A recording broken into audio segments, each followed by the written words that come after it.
अनंत टिप्या refresh व्हा। मुंबई गोवा महामार्गाच्या रखडलेल्या कामासंदर्भात आणि जागोजागी पडलेल्या खड्ड्यांसंदर्भात शुक्रवारी मुंबई उच्च न्यायालयात तातडीची सुनावणी होती। मात्र आजची सुनावणी होऊ शकली नाही। ही सुनावणी पुढे ढकलण्यात आली आहे। दरम्यान या संदर्भात जनहित याचिकाकर्ते वकील ओवेस पिचकर यांनी प्रुडंट मीडिया नेटवर्कशी साधलेला हा संवाद। खरं तर आज मुंबई गोवा महामार्गाच्या संदर्भात याचिका तुम्ही सादर केली आहे आणि त्यावर आज सुनावणी होती अतिशय महत्त्वाची। तर या संदर्भात नेमकी ही तुम्ही याचिका आधी नेमकी का दाखल केली आणि एकूणच या याचिकेमागची नेमकी पार्श्वभूमी नेमकी काय आहे हे पहिल्यांदा सांग। खऱ्या अर्थानं सर्व कोकणवासी जे खऱ्या अर्थानं त्रासलेले आहेत मुंबई गोवा महामार्गाच्या या दयनीय अवस्थेमध्ये 2010 साली हा 2 लेन्स इंटू 4 लेन्सचा हा प्रोजेक्ट गव्हर्नमेंटनं घोषित केला। 2010 पासून त्याच्यामध्ये काही प्रगती नव्हती। 2018पर्यंत उडलं काहीच प्रगती नव्हती। मी एक स्थानिक कोकणीवासी म्हणून मी माननीय उच्च न्यायालयामध्ये धाव घेतली आणि हायकोर्टात प्रॅक्टिस करणारा वकील म्हणून मला सोपं एक मंच आहे माझ्यासाठी, म्हणून एक जनहिताच्या मार्फत 2018 साली मी जनहित याचिका दाखल केली आणि कोर्टाचा या महामार्गाच्या दयनीय अवस्थेवरती मी निदर्शनात आणून दिलं की खड्ड्यांचे साम्राज्य आहे, गणपतीचा वेळ आला आहे आणि खड्ड्यांची परिस्थिती भयानक आहे। लोक आपल्या मय्यतीला इन्व्हिटेशन देतील जेव्हा महामार्गाला वापर करतील। त्या संदर्भात महामार्गानं आपल्या मुंबई उच्च न्यायालयानं माझी याचिका ॲडमिट करून आदेश दिले आणि 1.5 वर्ष त्याचं मॉनिटरिंग केलं। मॉनिटरिंग करताना जे आपल्याला प्रगती आता दिसते त्या निव्वळ माननीय उच्च न्यायालयानं जेव्हा याचिका ॲडमिट केली आणि मॉनिटरिंग केली म्हणून तो प्रगती खऱ्या अर्थानं 2018ला सुरू झाला। त्याच्यानंतर अंडरटेकिंग देण्यात आली की 2020पर्यंत डिसेंबरच्या महामार्गाची पूर्णता आम्ही करू अशी गवाही नॅशनल हायवे अथॉरिटी ऑफ इंडियानं दिलेली आहे, त्यासोबत स्टेट PWDने पण दिलं आहे। आता लोक विचारतात की नॅशनल हायवे आहे तर केंद्राच्या कंट्रोलमध्ये आहे, तर राज्य सरकारचं काय त्याच्यात 84 किलोमीटर जो आहे तो national highway authority of India यांच्या अंतर्गत आहे। त्याचा पुढचा जो टप्पा आहे इंदापूर ते झारापर्यंत तर स्टेट PWD आहे तो डेव्हलपमेंट राईट्स त्यांनी घेतलेला आहे, म्हणून त्यांच्याकडे डेव्हलपमेंट राईट्स स्टेट PWDकडे। त्याच आधारावरती माझी जी पहिली याचिका होती ती डिस्पोज ऑफ करण्यात आली आणि मला मुभा दिला होता की जर परत कुठेही खड्डे आढळले किंवा टेंडर स्पेसिफिकेशनचे व्हायोलेशन्स दिसले तर तुम्ही रिव्हिजिट करू शकता, कोर्टात परत दाद मागू शकता। कोविडच्या काळानंतर इमिजिएटली 2021मध्ये महामार्गातल्या सर्वांनाच कोकणवासींना माहिती आहे महामार्ग आत्तापर्यंत काही झालेला नाही आहे। त्याच बेसिसवरती मी एक स्ट्रक्चरल ऑडिट रिपोर्ट घेतला एक सिव्हिल इंजिनियरच्या मदतीमार्फत आणि पूर्ण महामार्ग आम्ही सर्वे केला। एवढे टेंडर स्पेसिफिकेशन व्हायोलेशन्स दिसले, खड्डे तर होतेच आणि भयंकर परिस्थिती आहे महामार्गाची तशी त्या स्ट्रक्चर ऑडिटमध्ये आला। त्या आधारावरती मी परत 2021मध्ये माननीय उच्च न्यायालयामध्ये धाव घेतली, एक नवीन याचिका दाखल केली। त्या नवीन याचिकेच्या आधारावरती माननीय उच्च न्यायालयानं दाद घेतली, त्या याचिकेला ॲडमिट केला, कारण एक सिव्हिल इंजिनियरसुद्धा त्याच्यामध्ये एक आपला ऑडिट देतोय, स्ट्रक्चर ऑडिट देतोय।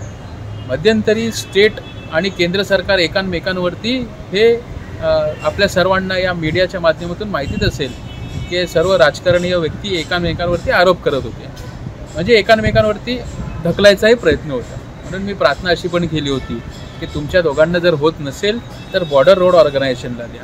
त्यासोबत मध्यंतरी आपल्या सर्वांना कोकणवासी जेव्हा गणपतीत जातो, कोकणात प्रवास करतो, तेव्हा या राजकारणी मंडळीला आपला कोकणाचा कुठेतरी आठवण येते आणि मग नवीन एक मुंबई सिंधुदुर्ग ग्रीनफील्ड एक्सप्रेसवे याची घोषणा केली, तसा GR काढला आणि त्यासाठी 70,000 कोटी खर्च करू असं म्हटलं। ते इमिजिएटली मी GR कोर्टासमोर आणून दिलं की हा आमचा जो हक्काचा महामार्ग आहे तो काय पूर्ण व्हायचं नाव घेत नाही आणि नवीन महामार्गाची घोषणा स्टेट गव्हर्नमेंट करते, म्हणजे आम्हाला नाश्त्याची भूक आहे आणि राज्य सरकार म्हणते की रात्रीचं जेवण आम्ही जोरात केलेलं आहे। अशी काही परिस्थिती माननीय उच्च न्यायालयासमोर आणून दिलं होतं।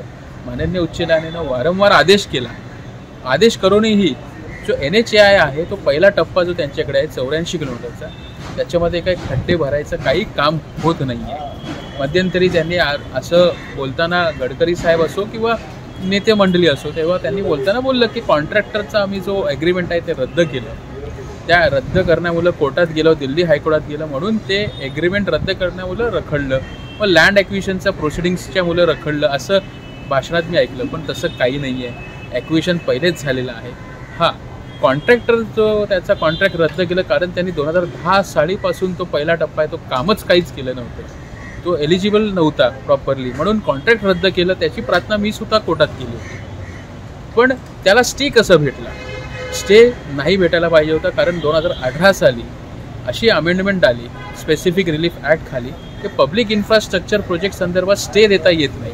ते मी माननीय उच्च न्यायालयासमोर आणून दिलं. माननीय उच्च न्यायालयाने ते नोंद घेतलं आणि तसंच दिल्ली हायकोर्टात NHAIचे वकील जाऊन त्यांनी ते स्टेहीसुद्धा काढून घेतलं.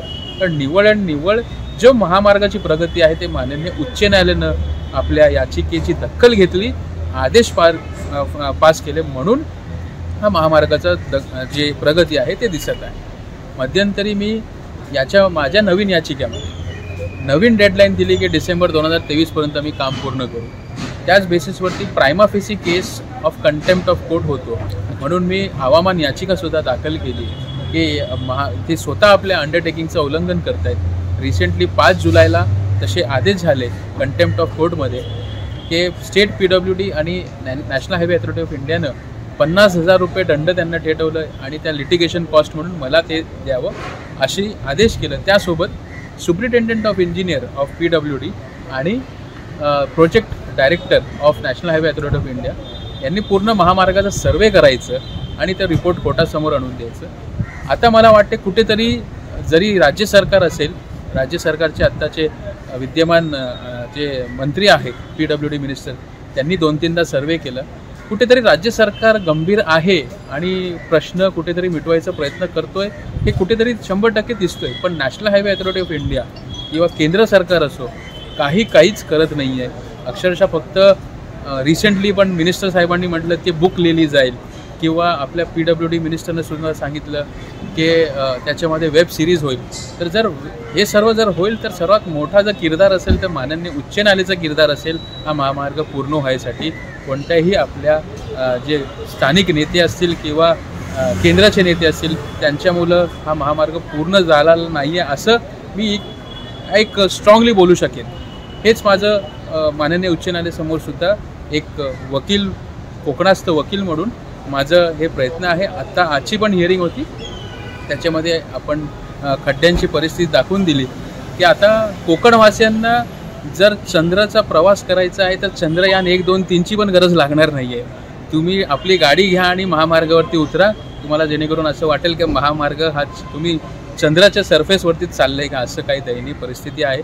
गणपती येणार आहेत, असेच परिस्थिती राहिली तर आपला महामार्ग कधी पूर्ण होईल. आणि माझा एक राज्य सरकारला एक खऱ्या अर्थानं तुमच्या माध्यमातून एक प्रश्न विचारायचा आहे की फक्त गणपतीच्या चाकरमानींसाठीच तुम्ही धाकधुकी करणार किंवा महामार्ग पूर्ण करणार का? आम्ही जे तिकडचे स्थानिक कोकणवासी जो आहोत ते रोज रस्ता वापरतो त्यांच्याबाबत तुमचं काय म्हणणं आहे? 2010 पासून हा प्रलंबित प्रोजेक्ट आहे. टुरिझम हा किती महत्त्वाचा भाग आहे. गोव्यामध्ये चांगले बीचेस आहेत, त्याच्यासुद्धा 10 पटीनं चांगले बीचेस आमच्या कोकणात आहे. एवढा चांगला टुरिझम जो कोकणाचा डेव्हलप करता येऊ शकतो ते रखडलेलं आहे. कारण आमचा जो पाठीचा काणा आहे, जो आम्ही स्पायनल कॉर्ड म्हणतो, तो महामार्ग आमचा मुंबई गोवा महामार्ग आहे. तो जर स्ट्रॉंग झाला तर पूर्ण कोकण हा स्ट्रॉंग होईल. म्हणून आपल्या वतीनं आपल्या सर्व राज्यकर्त्यांना विनंती आहे की लवकरात लवकर हा महामार्ग पूर्ण व्हावा आणि आमच्या कोकणाचा कुठेतरी विकास करा, याशी तुम्हाला तुमच्या माध्यमातून विनंती करतो. आणि गणरायाला सुद्धा आम्ही घराने टाकतो की आमचा महामार्ग लवकरात लवकर पूर्ण व्हायसाठी या सर्व राजकारणीय लोकांना कुठेतरी थोडं त्यांना सपोर्ट करा. खरं तर एक याचिकाकर्ते वकील म्हणून देखील तुम्ही ही याचिका दाखल केलीच आहे. त्या व्यतिरिक्त त्यापेक्षाही महत्त्वाचं म्हणजे एक कोकणवासीय म्हणून तुम्ही ह्या याचिकेकडे प्राधान्याने पाहत आहेत. मुंबई गोवा महामार्ग आज जी काय अवस्था आहे ती अगदी प्रत्येकजण पाहतो आहे. पण त्याचवेळी जर आपल्यासमोर एक समृद्धी महामार्गाचं उदाहरण आहे, जो आपल्यानंतर खऱ्या अर्थाने त्याची सुरुवात झाली आणि तो पूर्ण देखील झालेला आहे. त्यामुळे हे जेव्हा उदाहरण आपल्यासमोर असताना मग मुंबई महामार्ग का होत नाही? कुठेतरी इच्छाशक्ती कुठेतरी नाही असं समोर येतोय का? खऱ्या अर्थानं आपण फक्त एक समृद्धी महामार्गच आहे, 700 किलोमीटरचा आहे, तो 4 वर्षात पूर्ण होतो. NHAIनं सुद्धा 25 किलोमीटरचे रोड जे आहेत त्यात 5 तासात करून गिनियस वर्ल्ड रेकॉर्ड केलेला आहे. हे मात्र खरं आहे. आपले गडकरी साहेबसुद्धा कार्यसम्राट आहेत, काही त्याच्यामध्ये हे नाही, पूर्ण देशात काम करत आहेत, पण आमच्या कोकणात फेल होत आहे. याचं रिझन काय आहे? हे फक्त नेते मंडळीच नाही, हे आपण कोकणवासीसुद्धा त्याच्यामध्ये आपली चूक आहे. का? कारण आपण कोकणवासीला कोकण हे याची आठवण कधी येते? फक्त गणपती आणि शिमगा महोत्सवसाठी. आपण कोकणात जाऊन बघितलं तर सर्व म्हातारे वर्गच राहिलेले आहेत तिकडे, आणि हे आवाज उठवणारे जो यंग कोकणवासी आहेत ते कधी हा विचारच करत नाही. फक्त गणपतीच्या टायमाला तेव्हा आपल्याला दिसतो महामार्गची दयनीय अवस्था. यासाठी आपण आपल्या लोकप्रतिनिधींना प्रश्न जाब विचारला पाहिजे की आम्ही जे तुम्हाला मतदान केलेलं आहे ते कशासाठी केलेलं आहे, ते तुम्ही काय करताय, हे कोकणवासींना आपल्या लोकप्रतिनिधींना प्रश्न विचारला पाहिजे. तुम्ही घाटावर जाऊन बघा, परिस्थिती तशी तर नाही आहे. घाटावर चांगली परिस्थिती आहे. आता नागपूर तो भाग जो आहे तो दुर्लक्षित होता, तिकडेही सुद्धा विदर्भ चांगला होतोय. मग कोकणात का? कारण आपल्या लोकांची पण चूक आहे, हे मी क्लिअर बोलतो. कारण फक्त लोकप्रतिनिधी करून काय फायदा नाही. कोकणी जनतांनी सुद्धा जाग व्हायला पाहिजे. आपल्या हक्काची लढाई कोकणी माणसांनी लढायला पाहिजे. खरं तर अजून एक शेवटचा प्रश्न की नुकतंच सार्वजनिक बांधकाम मंत्री रवींद्र चव्हाण यांनी संपूर्ण कोकण महामार्गाचं ते पाहणी केली आणि त्यांनी अगदी घोषणा देखील केलेली आहे की अगदी गणेश चतुर्थी सणापूर्वी एक लेन आपण सुरू करू. अगदी मुख्यमंत्र्यांनी देखील सांगितलेलं आहे की एक लेन सुरू होईल. काय वाटतं, होईल का? एक लेन सुरू जर होईल हे म्हणता येईल.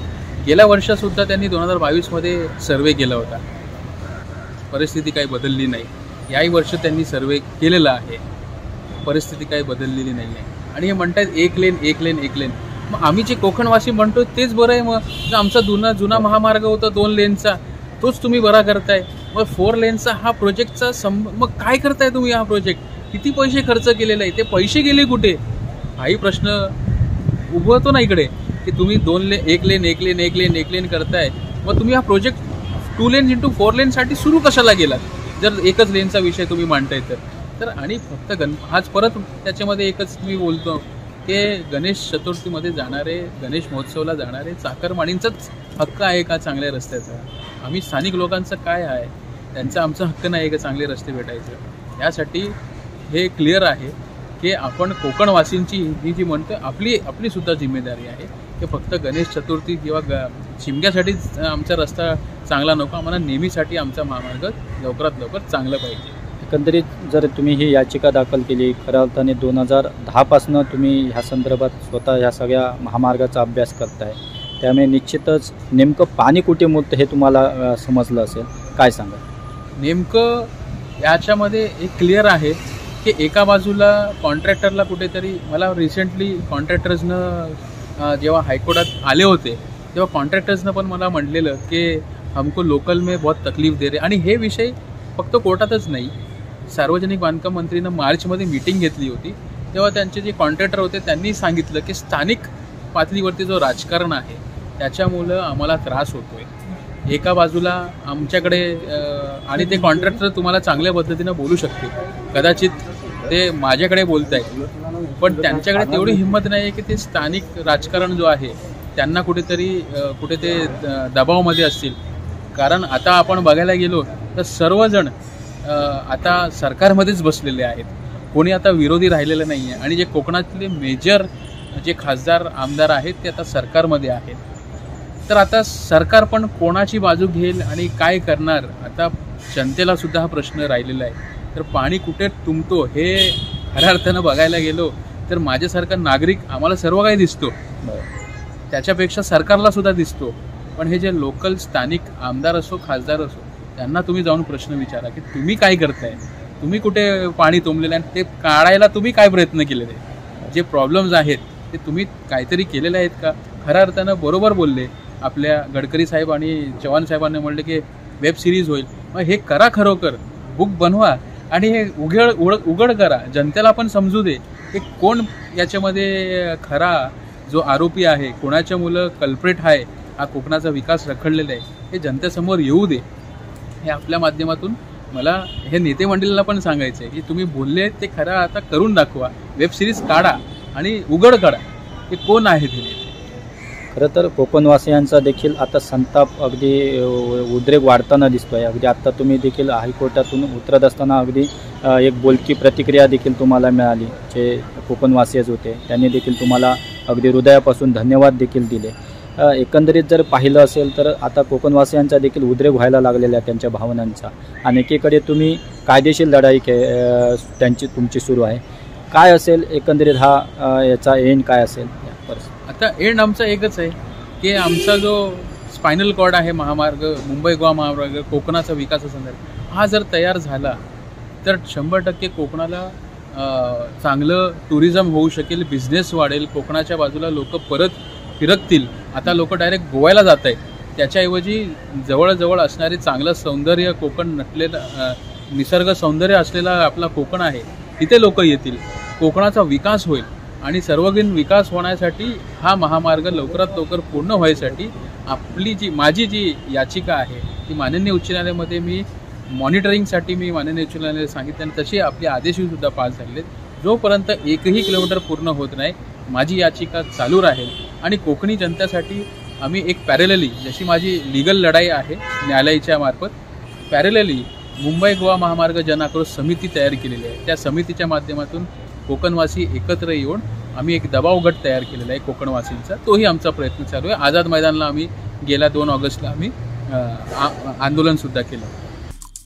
आमचे दिवसभरातले सर्व अपडेट्स, ताज्या घडामोडी आणि थेट लाईव्ह पाहण्यासाठी सबस्क्राईब करा, लाईक करा कोकणचं नंबर 1 महा चॅनल कोकण 7 लाईव्हचं YouTube चॅनल.